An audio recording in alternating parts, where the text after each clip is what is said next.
जी तो दोस्तों, आप देख रहे हैं electronics.org। तो आज मैं आप लोगों को ये एक 20 एम्पेयर का चाइना का चार्जर रिपेयर करना सिखाऊंगा। जीएस पावर कंपनी इसका नाम है। चाइना मेड ये चार्जर है 20 एम्पेयर का। तो आज हम इसको रिपेयर करेंगे और देखेंगे कि इसके अंदर क्या प्रॉब्लम है। तो ये अगर आप लोगों ने मेरा चैनल अभी तक सब्सक्राइब नहीं किया तो प्लीज़ आप लोग मेरा चैनल सब्सक्राइब करें, लाइक करें और शेयर करें। तो ये ख़ुसूसन ये हाफिज़ सुमरो की रिक्वायर्ड थी। हाफिज़ सुमरो ने बहुत सारे कमेंट्स किए थे इस चाइना मेड चार्जर के हवाले से। तो आज ये मेरे पास कहीं पर फेंका हुआ था, तो मैंने इसको उठा के आज आपके सामने लेके आया हूँ। तो बहरहाल हम इसको आज रिपेयर तो नहीं करेंगे, लेकिन इसके अंदर जितनी भी इंफॉर्मेशन है वो सारी मैं आपको दूंगा इंशाअल्लाह।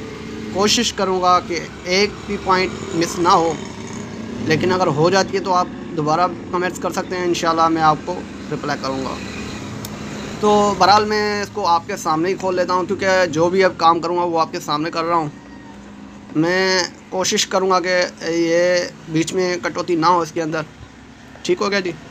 तो वैसे तो मैं कोशिश करूँगा, ज़्यादा रब के हाथ में होता है, तो कोशिश करता हूँ, क्योंकि असल में जो मेरे पास जो जगह है जहाँ पर मैं ये काम करता हूँ वहाँ पर रश बहुत ज़्यादा है। इस वजह से हर एक 2 मिनट के बाद कोई ना कोई आ जाता है। तो फिर उन्हों से भी बात करनी पड़ती है, फिर उन्हों से भी जो प्रॉब्लम्स होते हैं वो भी शेयर करने होते हैं, क्योंकि मेरी शॉप है ही है। मैं अपनी शॉप में ये काम करता हूँ। सही हो गया जी। तो मेरी अपनी कोई एक लाइब्रेरी नहीं है जहाँ पर मैं ये काम कर सकूँ, कोई मेरा स्टूडियो नहीं है। क्योंकि अगर कोई एक सिंपल जगह होती है ना, फिर उस पर बीच में कटौती नहीं होती, क्योंकि अगर कोई नहीं आता तो फिर एक ही बंदा होता है तो फिर काम करता रहता है। लेकिन मैं अभी सुबह आया हूँ, तो इंशाल्लाह कोशिश करूँगा कि अभी कोई नहीं आएगा। तो बहरहाल मैं इसको खोलता हूँ। अब देख लें आप लोग, ये देख सकते हैं मैंने ये 2 साइड खोली हैं। अब ये ऊपर वाला जो कवर है इसको खोलना होता है। तो ये आप देख लें, मैं आपके हर चीज़ मैं आपके सामने कर रहा हूँ, तो आप देख लें, बताने की कोई ज़रूरत भी नहीं है, हर चीज़ मैं आपके सामने ही कर रहा हूँ। तो ये आप देख सकते हैं मैंने इसको खोल दिया है। अब आप इसकी हालत तो देख सकते हैं, ये किस तरह से जला है। ये इसका मेन कैपेसिटर है, ये भी ख़राब है। ये देखें ऊपर से फुला हुआ है। इसके ड्राइवर की साइड में आप यह देखते हैं, इसकी चॉपर लगी होती है, चौंक लगी होती है, ये जिसको कोई ट्रांसफार्मर भी कह देते हैं। ये एक ट्रांसफार्मर फ़िल्टर ट्रांसफार्मर होता है। ये असल में ये फ़िल्टर चौंक होती है, ये करंट को फ़िल्टर करती है। AC 220 को फ़िल्टर करने के लिए ये लगाई होती है। तो बहरहाल ये आप देख लें, ये चौंक लगी है और ये इसके डायोड है, ये इसका बड़ा कैपेसिटर है। तो मैं इसको खोल लेता हूँ और उसके बाद मैं आपको सारा आगाह कर देता हूँ। तो पहले मैं इसको सारे को खोल लेता हूँ। सही हो गया जी। तो इसके जो ये इनों के जो नट होते हैं वो साइडों में लगे होते हैं। ये देख लें आप, यहाँ पर साइडों में इनों के नट लगे होते हैं। तो मैं पहले इनों के नट खोल लेता हूँ यहाँ से, इसके नट यहाँ से खोल लेता हूँ। मैं वीडियो को हल्की सी फास्ट करूँगा, ठीक है जी। अभी नहीं, वैसे ही मैं वीडियो को थोड़ी सी फास्ट करूँगा, क्योंकि असल में ये खोलना ये तो हर किसी को ही आता है। लेकिन जो मेन पार्ट था हाफिज़ साहब का, वो इंशाल्लाह मैं कोशिश करूँगा कि 1 बाय 1 गाइड करता रहूँ।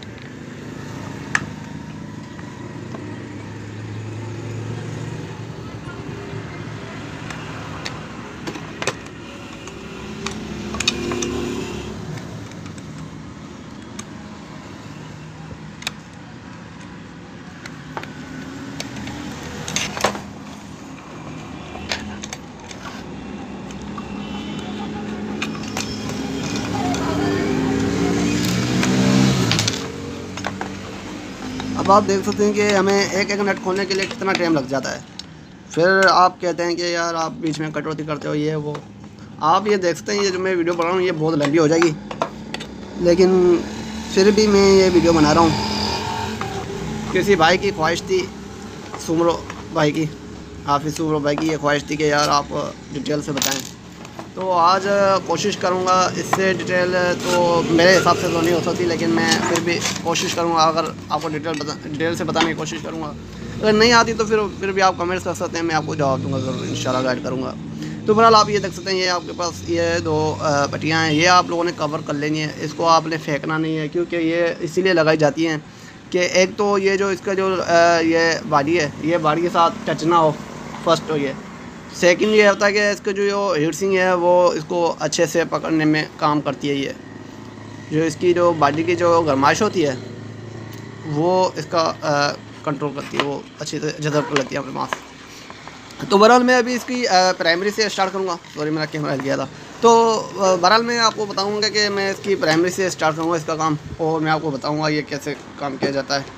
तो मैं कोशिश करता हूँ कि आपको 1 बाय 1 गाइड करता रहूँ, स्टेप बाय स्टेप। ठीक हो गया जी। तो अभी ये पावर की जो वायर लगी है, मैं इसको काट लेता हूँ अभी, क्योंकि अभी इसका काम नहीं है, मैं इसको काट लेता हूँ। सही हो गया जी। तो मैंने इसको साइड में कर लिया। तो बहरहाल आप ये देख सकते हैं, यहाँ पर इसकी 220 की वायर लगती है, एक यहाँ पर लगती है। मैं आपको सीधा करके दिखा देता हूँ। तो आप ये देख सकते हैं, एक यहाँ पर लगती है और एक यहाँ पर लगती है। यहाँ पर 220 की वायर लगती है। सही हो गया जी। उसके बाद ये एक होता है, ठीक है जी। उसके बाद आप ये देख लें, अगर ये शार्ट नहीं बताए, आपको ये मैं बता दूं, अगर ये शार्ट नहीं बताए, ये ओपन बताए, तो आप लोगों ने ये समझ लेना कि ये ख़राब है, इसको शार्ट बताना चाहिए। सही हो गया जी। इसको शार्ट बताना चाहिए, और अगर ये शार्ट नहीं बताता तो आप लोगों ने ये समझ लेना कि ये ख़राब है। और ये जैसे ही आप इसको चालू करेंगे तो ये बहुत ज़्यादा हीटअप होता है। सही हो गया जी। इसको हीटअप भी होना चाहिए, अगर ये हीटअप नहीं होता तो फिर भी आपका प्रॉब्लम है। सही हो गया जी। तो ये चीज़ आप लोगों ने ध्यान पर रख लेनी है। यहाँ से ये शार्ट नहीं बताए तो आप लोगों ने समझ लेना है कि ये ख़राब है। सही हो गया जी। उसके बाद ये दो जो लगे हुए हैं कैपेसिटर, ये फ़िल्टर कैपेसिटर होते हैं, पेपर कंडेंसर इसको कहा जाता है। सही हो गया जी। उनके बाद आप ये दो रेजिस्टेंस देख सकते हैं आप, ये जो लगी है, ये जो एक दो रेजिस्टेंस लगी हुई हैं, ये है अपनी 47 के 470 के, सॉरी 47 के कह रहा था, 470 के की है। तो ये आप देख सकते हैं, ये 470 के की दो लगी हुई हैं यहाँ पर। सही हो गया जी। 470 के की दो रेजिस्टेंस यहाँ पर लगी हुई है सीरीज़ में। ठीक है जी, सीरीज़ में लगी हुई है। उसके बाद हमारी ये चौका आ जाती है। तो मैं आपको एक चीज़ उठा लेता हूँ, पेन उठा लेता हूँ आपको अच्छे से बताने के लिए। तो आप ये देखते हैं, ये दो रेजिस्टेंस लगी हुई हैं। सही हो गया जी। उसके बाद ये हमारी ये चॉपर लगी है। ठीक है जी, ट्रांसफार्मर जिसको कहते हैं हम, ये हमारी एक चॉपर लगी है, जिसकी दो ये टांगें आपस में जुड़ी होती हैं और ये दो आपस में जुड़ी होती हैं। यहाँ से जो लाइन आती है वो यहाँ पर आ जाती है, और यहाँ से जो आती है यहाँ पर आ जाती है। ये असल में इसको फ़िल्टर करके SE220 को फ़िल्टर करके आगे सेंड करती है। सही हो गया जी। SE220 को फ़िल्टर करके आगे सेंड करती है। उसके बाद ये हमारे पास ब्रिज आ जाती है। सही हो गया जी। तो मैं ब्रिज भी आपको सामने दिखा देता हूँ। ये देख लें आप, इसकी ब्रिज है, डायोड बने हुए हैं, 4 डायोड के से एक ब्रिज बनती है। तो बहरहाल ये दो एक साथ लगे हुए हैं और दो ये एक साथ लगे हुए हैं, और दोनों की ये साइडें आप देख सकते हैं, ये चेंज हुई पड़ी हैं। तो बहरहाल ये और ये आपस में जुड़ी होंगी। ये देख लें आप, बीच में ये जंपर लगाया हुआ है, ये देख लें आप, यहाँ से आप देख सकते हैं, यहाँ पर एक जंपर लगाया हुआ है। तो ये आपस में जुड़ी हैं। सही हो गया जी। तो ये एक हमारा न्यूट्रल हो गया और ये हमारा जो पॉजिटिव हो गया, क्योंकि ये दोनों साथ में जुड़ी हुई हैं। एक इसकी डायोड है और एक इसकी डायोड है, दोनों की डायोड जाके यहाँ पर आ रही है। तो ये हमारा पॉजिटिव हो गया, और उसके बाद जो ये है हमारा ये नेगेटिव हो गया, क्योंकि एक यहाँ से नेगेटिव आ रही है, दूसरी यहाँ पर आ रही है। तो इन दोनों को बीच में एक जंपर मार के दोनों को इकट्ठा किया हुआ है। इकट्ठा करने के बाद ये नेगेटिव बन गई है। ठीक है जी। तो ये दोनों नेगेटिव की थी, तो ये हमारा नेगेटिव आ गया। ये दोनों पॉजिटिव की थी, तो ये हमारा पॉजिटिव आ गया। ठीक है जी। तो ये हमारे आ गए यहाँ पर। तो ये पॉजिटिव यहाँ पर नेगेटिव जा रही है और यहाँ पर पॉजिटिव जा रही है। तो आप यहाँ पर मैं एक और आपको चीज़ गाइड कर दूँ कि यहाँ पर आप देख सकते हैं कि यहाँ पर 2 मॉसफेट लगे हुए हैं। किसी में एक लगा होता है, किसी में 2 लगे होते हैं, और जिसमें ये एक लगा होता है तो उसमें ये दोनों ट्रांसफार्मर नहीं होते। ठीक है जी। ये छोटे 2 ट्रांसफार्मर ये नहीं होते। अगर 2 लगे होते तो फिर उसके बाद ये दोनों लगे होते हैं, 2 ट्रांसफार्मर लगे होते हैं। सही हो गया जी। तो बहरहाल मैं आपको बताता चलूँ, तो ये आगे 2 मॉसफेट हमारे। उसके बाद ये मॉसफेट के लिए बैलेंस के लिए ये कुछ रजिस्टर हैं और ये डायोड्स वगैरह लगाए होते हैं। सही है जी। इनों के बारे में ऐसे ना डिटेल से बात करना मुनासिब नहीं समझता। बहरहाल ये जो बड़ी मेन जो फॉल्ट हैं वो मैं आपको फिर बताऊंगा। पहले आपको ये चीज़ें बता दूं कौन सी है और कैसे काम करती है, लेकिन मैं आपको ऐसे ही बता देता हूँ। ये आप देख सकते हैं, ये इसके मॉसफेट है। सही हो गया जी। ये इसके मॉसफेट है SE220 के। सही हो गया। SE220 के ये मॉसफेट है। सही हो गया जी। ये जब इसको AC220 मिलती है यहाँ से, जब इसको यहाँ से मिलती है तो ये डायोड से होते हुए, ये ब्रिज से होते हुए फिर यहाँ पर आती है, से मोस्फेट के पास आती है। तो फर्स्ट टाइम तो इसके पास नहीं आती। ये मैं आपको दिखा दूँ, ये जो इसके साथ लगा हुआ है, आप लोगों ने ये नहीं समझना कि ये इसके साथ जुड़ा हो, ये नहीं है। ये जो साइड है, ये साइड की प्राइमरी के साथ होती है। ये जो साइड है ये ऐसे स्टार्ट होती है, यहाँ से होती हुई यहाँ तक आ रही है, ऐसे नहीं आ रही, ठीक है जी। ये यहाँ से होती हुई यहाँ से लेके यहाँ तक आ रही है। ये जो दो मोस्फेट लगे हुए यहाँ से स्टार्ट होती है, ये AC220 के मोस्फेट होते हैं। इसको ड्राइव करवाने के लिए ये कुछ रेजिस्टेंस वगैरह लगी होती हैं और यहीं से इनको वोल्टेज दिए जाते हैं। और ये आप देख सकती हैं, ये IC है जो कि इन ट्रांसफार्मर को और इस मोस्फेट को ड्राइव करवाती है। ये एक IC, ये ड्राइव IC है, ठीक है जी। आप लोग ये देख सकते हैं, ड्राइव IC है। तो आप ये देख सकते हैं, इसको ड्राइव करवाती है मोस्फेट को। और मोस्फेट चेक करने का तरीक़ाकार भी मैं आपको आगे बताऊंगा, ठीक है जी। तो ये मोस्फेट के नंबर मैं आपको बता देता हूँ, क्योंकि ज़्यादातर बंदे नंबर ही पूछते हैं मोस्फेट के वगैरह के। तो ये यहाँ पर आप देख सकते हैं कि 12N50 लगा हुआ है, ठीक है जी, 12N50E। तो आप यहाँ पर 12N50E की ये लगा सकते हैं आप। यहाँ पर मुख्तलिफ ही होते हैं, ज़ाहिर ये नहीं कि यही लगे हों, किसी में कोई और भी नंबर लगा होता है। अगर कहीं और नंबर लगा हुआ है तो आप यही नंबर उसके अंदर लगा सकते हैं। 12N50 के अंदर 20 एम्पीयर का चार्जर हो या 10 एम्पीयर का चार्जर हो, आप वहाँ पर ये दो लगा सकते हैं। सही हो गया जी। ये AC220 के जो मोस्फेट हैं, ये 12N50 है। तो यहाँ पर आप कोई अगर और लगा हुआ है तो आप ये लगा सकते हो वहाँ पर, क्योंकि ये अच्छे हैं और ये हैवी भी होते हैं, इसके जलने के चांस बहुत कम होते हैं। बहरहाल अभी ये इसकी IC है। IC का भी नंबर मैं आपको बता देता हूँ। IC का नंबर है VIPER22A, ठीक है जी। ये 22A जो है, इसके अंदर दो आती हैं, सही है। इसमें IC दो आती हैं, नंबर सेम होता है, IC डबल होती हैं। इनों की मैं आपको थोड़ा सा गाइड कर दूं कि ये इनों की पहचान कैसे की जाती है।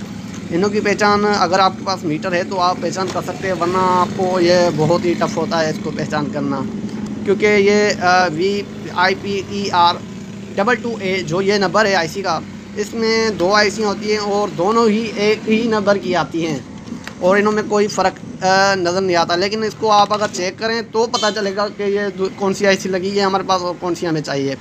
तो ये मैं आपको यहाँ से बता दूँ। ये आप देख सकते हैं कि यहाँ पर जितनी भी इसकी चार टांगें हैं, इसकी जो इस IC की जो चार टांगें हैं ये आपस में जुड़ी हुई हैं, और जो चार टांगें हैं उसके दो आपस में जुड़ी हैं, दो अलग से हैं। तो आपको अगर ये लेनी हो तो कभी कभार आपके पास ये फॉल्ट आ जाता है। तो आप लोगों ने क्या करना है, अगर आपको ये रिक्वायर्ड है, जैसे कि मेरे पास ये पड़ी हुई है, तो अगर आपको ये रिक्वायर्ड है तो आप लोगों ने क्या करना है कि ये जो चार आपस में जुड़ी है, इनों में से तीन तो आपस में 100% जुड़ी हुई है। अगर वैसे IC को निकाल के मैं चेक कर लूँ तो ये तीन आपस में शॉर्ट बताएगी। अगर ये शॉर्ट नहीं बताती तो आप लोगों ने समझ लेना है कि ये IC किसी और की है, ये IC की नहीं है। तो जब ये चारों आपस में बताएं, शॉर्ट बताएं, ये चारों, ठीक है जी, वो ये आप देख सकते हैं कि इसकी जो 8वीं, 7वीं, 6ठी और 5वीं। अब इसका नंबर कैसे क्या गिना जाता है वो मैं आपको बताता हूँ। ये आप देख सकते हैं कि मैं आपको थोड़ा सा जूम करके दिखाने की कोशिश करता हूँ। ये देखें, ये ऐसे सीधे हैंड में ये लफ्ज़ लिखे हुए हैं, आप लोगों ने इसको ऐसे उठा लेना है, ठीक है जी, IC को। और जैसे ही ये सीधे हैंड में इसके जो जिस तरह से लेफ़्ट से ये जो इंग्लिश शुरू होती है, वैसे ही जो इसके अल्फाज लिखे होते हैं, तो आप लोगों ने IC को सीधा पकड़ लेना है। और सीधे पकड़ने के बाद आपको जो नीचे वाली एक ये पॉइंट है जहाँ पर ये नुक्ता बना हुआ है, ये आप देख सकते हैं, ये थोड़ी सी कटअप मारी हुई है, तो ये कट से नीचे ये इधर से फर्स्ट शुरू होता है, फिर सेकंड, थर्ड, फिर फोर्थ, 5, 6, 7, 8, ठीक है जी। तो ऐसे ही आप लोगों ने इसको गिनती करनी है। पहले ये पॉइंट होती है, उसके बाद 2, 3, 4, 5, 6, 7, 8। जो इसकी 7वीं, 8वीं, 6ठी, 5वीं, ये जो इसकी जो ऊपर वाली जो टांगें हैं, ये शार्ट बतानी चाहिए इसकी, ठीक है जी। तो ये अगर शार्ट बता रही है तो आप लोगों ने ये समझ लेना है कि ये IC सही है, ओके है। अगर ये शार्ट नहीं बता रही तो आप लोगों ने ये समझ लेना है कि भाई ये आपकी IC ख़राब है। तो ये एक IC है, इसके अंदर थोड़ी सी इन्फॉर्मेशन और भी देनी चाहिए थी, लेकिन क्या है कि टाइम की किल्लत बहुत है। 16 मिनट की अभी वीडियो हो गई है हमारी, तो ये वीडियो बहुत लंबी हो रही है। तो बहरहाल ये IC है, ठीक है जी, इसको चेंज करना है। ये हमारा ट्रांसफार्मर हो गया, यहाँ से AC220 मिलता है और यहाँ से फिर आके 12 वोल्ट आउटपुट होता है AC का, क्योंकि यहाँ जो भी ट्रांसफार्मर, जहाँ पर भी ये ट्रांसफार्मर लगा होता है वहाँ से ये AC ही आउट होती है। चाहे आप उसको भले DC दे दो, लेकिन ये दोबारा भी हमें AC रिक्वायर करती है आउटपुट में, ठीक है जी। तो ये आउटपुट में AC हमको मिलती है। तो बहरहाल ये AC के 12 वोल्ट आते हैं। उसके बाद ये आपको बता दूं कि ये जो दो मोस्फेट लगे हैं, और ये मोस्फेट कह रहा हूँ, ये दो ट्रांजिस्टर है, ये आप लोगों ने समझ लेना है कि ये डायोड है, क्योंकि ये डायोड की शक्ल में आते हैं। ये असल में डायोड ही होते हैं, मोस्फेट वगैरह नहीं होते, ये डायोड ही होते हैं। मैं आपको ये दिखाने की कोशिश करूं तो ये डायोड होते हैं, ये मोस्फेट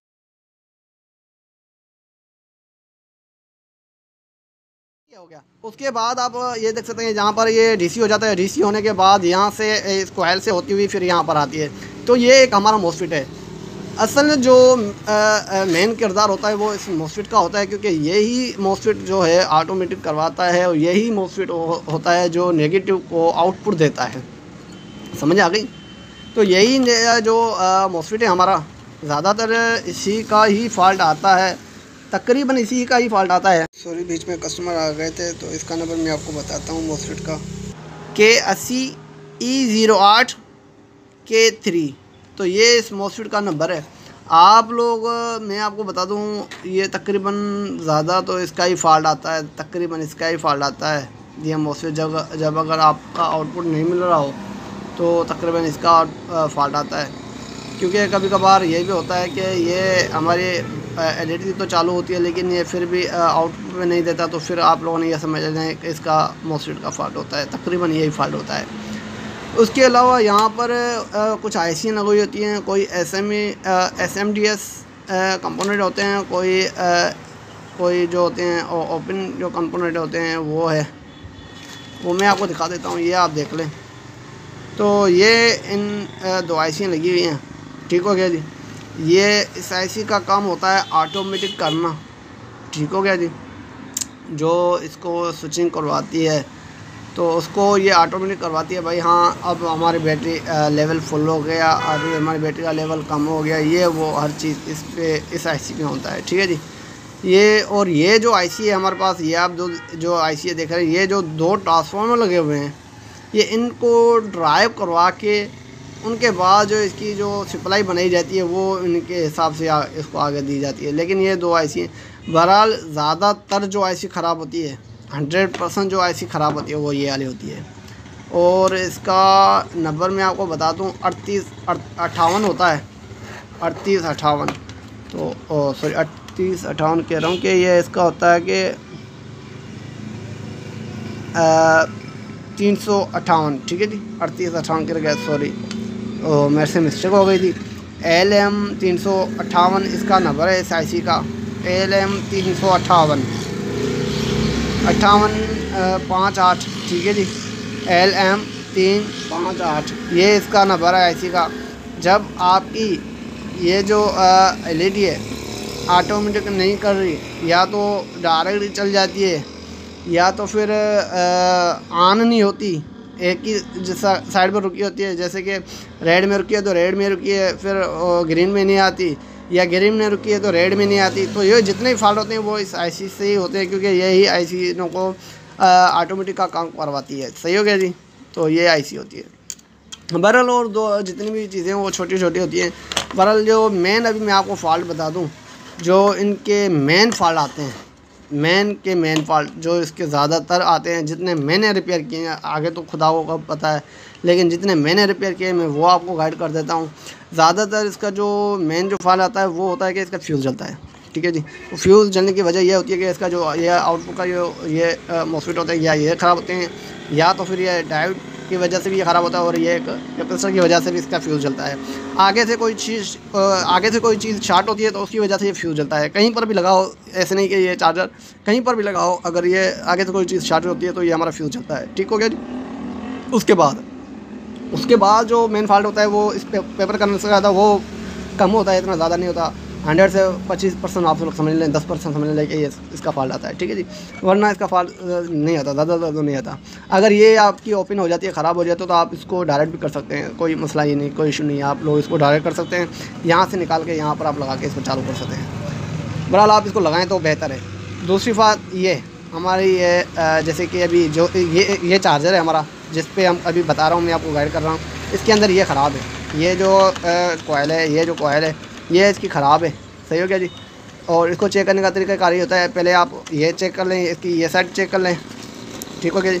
उसके बाद आप लोगों ने ये साइड चेक करनी है। इसकी दो साइडें बनी होती है, पहले आप लोगों ने वैसे एक साइड चेक कर लेनी है, दूसरी साइड भी आपको चेक कर लेनी है। तो इसका भी तकरीबन 25% इसका फॉल्ट आता है। तो इसके बाद ये हमारे डायोड्स हो गए, ये 50% इसका फॉल्ट आता है डायोड्स का। डायोड्स को चेक करने से यही पता चलता है कि एक से हमें रीडिंग नहीं बताएगा, दूसरे हैंड से हमें 500 के 600 तक रीडिंग बतानी चाहिए इसकी। सही हो गया जी।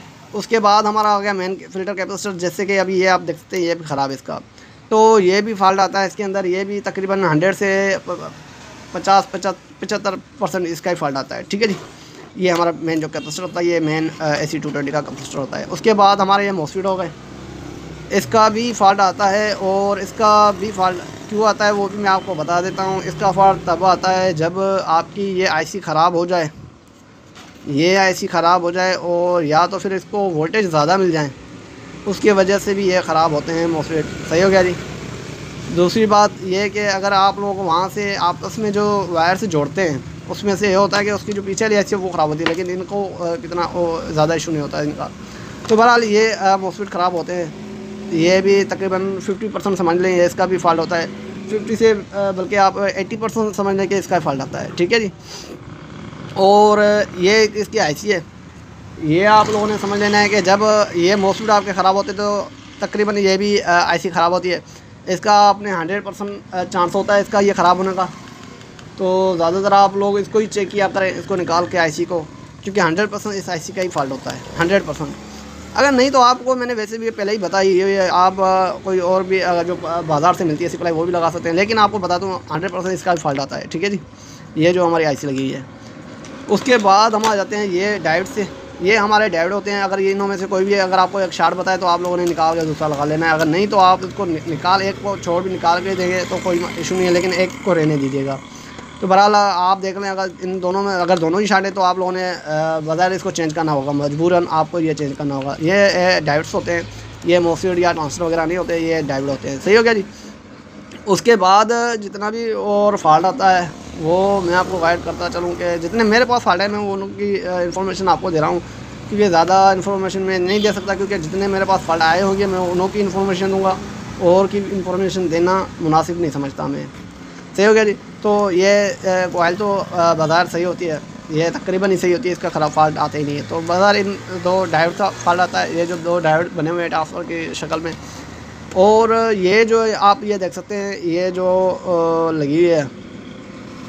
सही हो गया जी।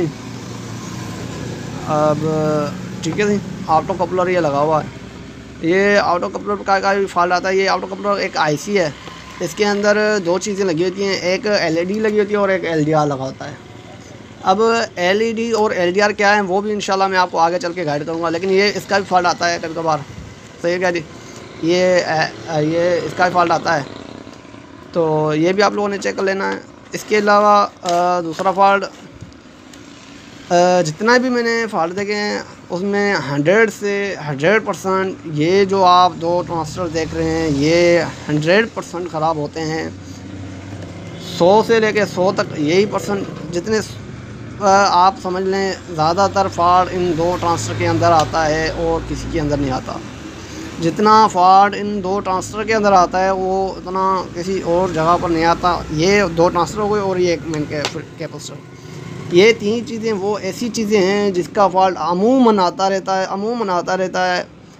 इनके अलावा मैंने कम फॉल्ट निकाले हैं जितने मैं आपको बताएं, लेकिन ये जितने फॉल्ट हैं मैंने तकरीबन इसके ही फॉल्ट निकाले हैं। तकरीबन ही आप समझ लेंगे 100 से 100% मैंने इन्हों के फॉल्ट निकाले हैं। तकरीबन मैंने अब से जब से मैंने काम शुरू किया है अब तक मैंने कई हज़ारों मैंने ये चार्जर बनाए हैं, लेकिन तकरीबन ये जो फॉल्ट आते हैं इन चीज़ों में आते हैं।